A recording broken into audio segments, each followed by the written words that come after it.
Hustle, loyalty, and video games. What's good, Internet? My name is Attack Slug. Welcome back to SmackDown vs. Raw 2009, the road to WrestleMania, and I can't see it clearly. But the champ is here, and MVP is leaving the country, so sure, bye. Take yourself to New Japan. Anyway, here is William Regal. He's a man, such a man. This is GM William Regal, but also wrestling William Regal. So he's both in this game, I suppose.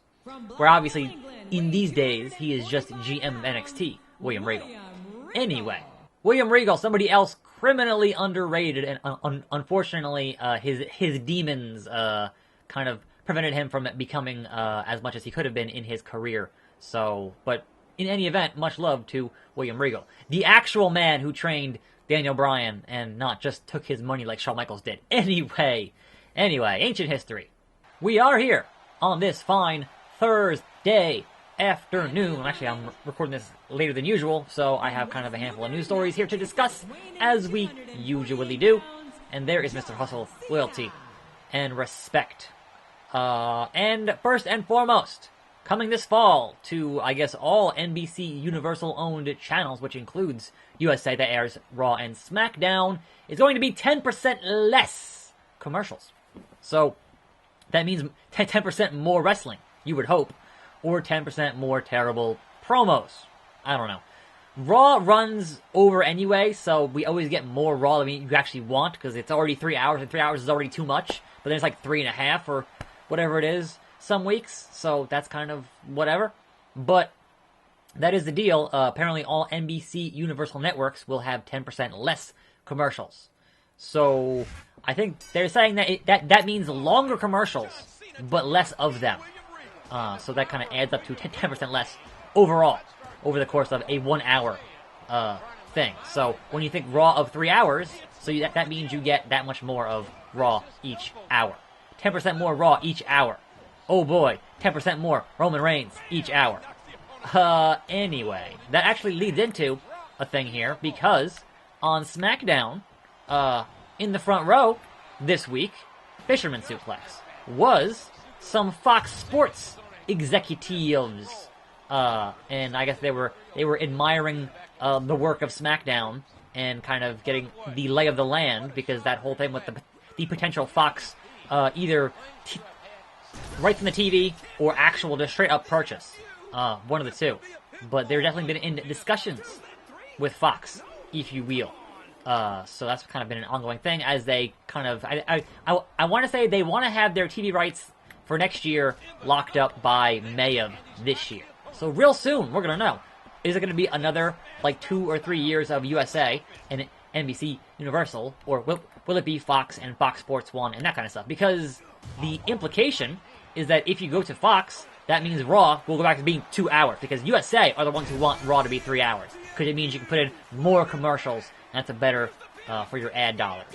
And also, having Fox on, or having Raw potentially on like broadcast TV is crazy, because you would have to be 2 hours, because obviously at 10 o'clock there's the news, so you can't have your show and not have the local news. That's kind of mandatory in these days. So, in any event, STFU! Yep. Tap out. Tap out! You tap or you snap. Never give up. Never surrender. Never surrender! Really? So two attitude adjustments and an STF and William Regal. He's a man. He's a real man's man. Anyway, that's kind of what's going on there. So yeah, we had some guys, and some guys from Fox, like, who have a history of making fun of wrestling fans, were there at the wrestling show. So, wonder how that's going to work out. Anyway, can we put away Regal here? Like, seriously. There we go. Hell of a fight there, Regal. Much respect. I tip my hat to you, sir. We may have lost MVP, but as long as John Cena stays a U.S. citizen, I think we'll be okay. It's that type of attitude that made MVP leave in the first place, JR. Apple juice. You're watching Monday Night Raw. Our Oh no. Is a big tag team contest with some superstars who will be squaring off at the Royal Rumble. It should be a hot show. Speaking of hot, the Diva Search contest is back on. WWE.com has hot photos. Yes, all those quality wrestling divas. JR? Oh man, I almost phoned in sick to work today. We're all glad you decided to tough it out. Show up. Umaga. Now, Umanga, I I know you will be competing against John Cena at the Royal Rumble, so perhaps you want to soften him up tonight. Meanwhile, I can handle that toe rag Jeff Hardy.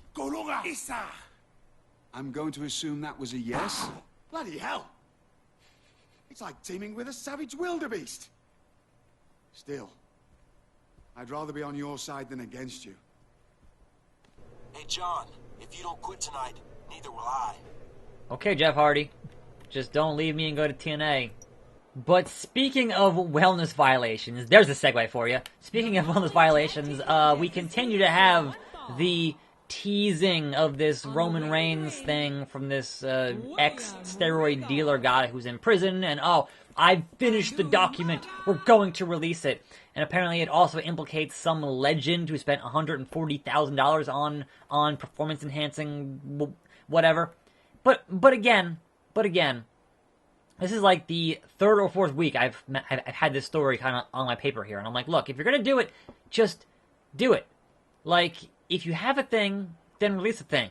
Otherwise, you're just trying to pump up your documentary. Like, if they actually put this out and it's factually accurate and it is good information, then certainly I'll be like, all right, I was wrong. But they've been just teasing it for so long, it feels like a big fat nothing. And also, considering it was 2 or 3 years ago, would it even affect Roman Reigns right now? Because they're testing him right now, and so how does that actually implicate him in the long run? I forget what happened that last time that steroid scandal broke. Was it just a bunch of suspensions, or was it all retroactive, or like, I forget. That may have been before they publicly announced suspensions, I think. I don't actually remember how that happened, but it was a bunch of guys who were implicated, and that was kind of a big deal. That kind of led to the current wellness policy. It's all hazy. It was a long time ago. Anyway, again, I'll be more than happy to report on this Roman Reigns stuff and discuss it here on this show when it actually breaks, but I'm kind of sick of saying, hey, he's saying the thing, it's going to happen, and then nothing happens. Or he's saying, oh, buy my DVD, get my documentary, whatever, right? So there's that. Moving on to it's the big show. A lot of discussion about the world's largest athlete in the past couple of days because supposedly February was the end of his contract, and obviously it is now March 1st, which means he should no longer be under contract. But also, Big Show himself was saying that he was going to be back for WrestleMania, which is weird. So I'm not sure if he signed a temporary extension or if he's going to work a Chris Jericho deal where he comes and goes on short-term stuff as he pleases, which is kind of how Jericho does that business, where he just, all right, I'll sign for a month or 2 months or whatever, and then go away and do Fozzy or New Japan or whatever I feel like. So, would not surprise me. But also, I thought that Big Show was dealing with some complications from his hip resurfacing surgery. So I'm not sure when that interview was, but he had some kind of a weird bacterial thing. So I don't know. I know he had posted on Instagram, and it was like giant return, and he was doing some weightlifting and whatnot. So he's in great shape, or at least he was before he left. So I don't know. Now, obviously, there was also that rumor for Monday where, oh, Kane's back, and then obviously there was no Kane on Raw. So yeah, a lot of things. It's kind of hard to keep stock on some of these ongoing rumors, if you will. Pin the man, Jeff Hardy. Do your job. Umaga, stay out of my ring, because we win. Spoilers. What a contest! Can you imagine what's going to happen at Royal Rumble when Cena and Umaga go one-on-one? Cena's gonna win. I can imagine it, JR. I've seen a lion fight an elephant on those nature shows. Make sure you don't miss the Royal Rumble, ladies and gentlemen. See you Sunday. Yay! We're finally here. It's the Royal Rumble.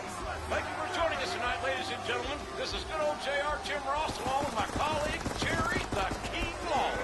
This is one of the craziest crowds I've seen in a long time, JR. They're as ready as I am for tonight's action.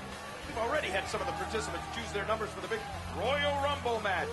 In all, 30 superstars from all brands will compete in the namesake contest, folks. But another intriguing matchup deals with John Cena against the Samoan bulldozer, Umaga. Oh. Please choose a ball It's to Kane. get your place in the Royal Rumble match. Heal, you manga! Save your energy for that miserable John Cena. Oh no, the balls.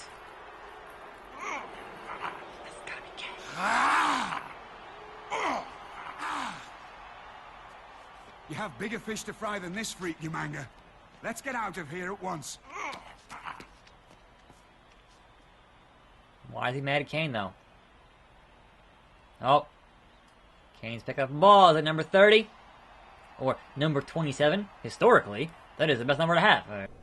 Cena, I thought it fair to tell you that I'm going to accompany you manga to the ring for your match tonight. It's more for your benefit than anything. Someone has to keep him from destroying you completely. Yeah, but I'm John Cena. Recognize. Anyhow, speaking of potential returns in April, been hearing some rumors that one Neville might actually be back in discussions and talks with the company. Now, one has to wonder how exactly a current Neville would play into the landscape of that. Would you do a surprise Mania return? Would you still have him on 205 as a cruiserweight? Would you have him as part of a surprise of the Superstar Shakeup right after Mania? If they even have, I would hope they would, a Superstar Shakeup. Obviously, Neville is a hell of a talent, and I'd be very curious to see where they would put him in the current landscape. And, like, how do you even have that negotiation when you've already walked out and didn't want to do business? Like, how does, like, do you come back and just job out? Do they actually say, all right, you actually are valuable? Like, it's not like a CM Punk situation where he was a main event guy. Like, this is Neville. And I love Neville, but he's not a main event guy. Just doesn't have the size for it. Certainly one of the best wrestlers in the world, but that's just kind of is where it is. Or in terms of WWE, they don't see him as a world champion, which is what it is. You know, you got to do what you got to do. No, DDT the man. DDT the man. Whoops. Big old clothesline.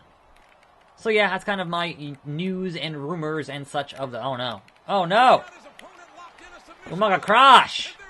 Machka! Not too much else going on in the world of whatever.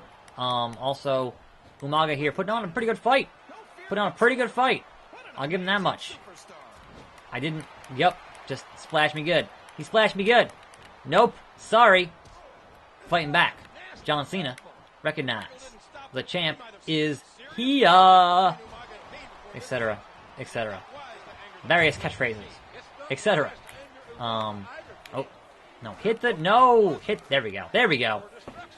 The first of the attitude adjustments to one Umaga. Can I... The FU, says JR. Yep. 2. This is before the PG era, if you will. Or, like, right on the cusp of the PG era, if you will. Anyway. So, yeah, that's kind of what's going on here. I'm... Like... Honestly, in terms of Neville, yes, I want to see him back on the air doing awesome things. In terms of The Big Show, no thanks. We had 20 years of The Big Show. I'm good with The Big Show. And again, this is not how disqualifications work. And all 3 men now are going to just beat up on John Cena because, obviously, hashtag beat up John Cena. DDT. Who wants some? You want some? Guess what? Attitude adjustment for a William Regal. MVP, you want some? Big things popping, little things stopping. At what point does this beatdown end? Like, seriously. I'm getting all this offense. They're just standing around, and I'm waiting on this beatdown to actually end, and it hasn't ended yet. So, why the hell? End of the beatdown. MVP. Attitude. Oh, it cut off. See?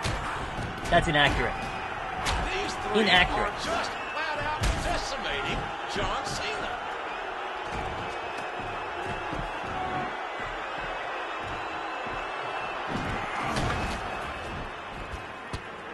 Bowling. With a haluva kick. There goes Cena's movie star good looks. Throat spike. Samoan spike. Oh no! Samoan spike! What a disgusting display. I still don't get why that turncoat MVP is even here. That's good. That's good. We're coming off a controversial Royal Rumble, ladies and gentlemen. MVP made his return to the United States. Here goes the neighborhood, JR. I'm sure John Cena is itching to get his hands on those three assailants, but he's taking on Mr. Unity tonight. But why? What are these three doing coming Yeah, seriously. out here? Especially MVP. Wasn't he leaving the U.S. for good?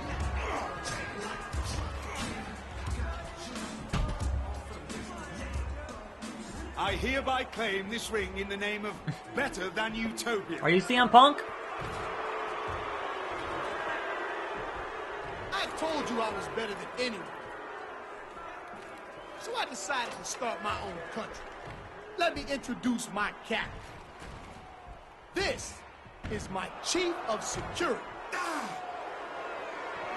And this is my secretary of foreign affairs. And this is my world. John Cena, you don't exist in my world. In fact, none of you do. 3 cheers for Better Than Utopia. And 3 cheers for the president. MVP. Hip hip. Hip hip. Hip hip. Ballin'! Well then. If you actually wanted to secede from the country, you would need to have a location that is stationary. Whereas they're traveling the country with a different ring in a different city every week. That doesn't really work for seceding from the country. Anyway, semantics. MVP is your future problem, Cena. But if you overlook me tonight, you're gonna regret it for a long, long time. Think I'll be okay. Anyway, I'm Attack Slug. Thanks for watching. More videos every day. See you next time, right here on this channel. And I'm out.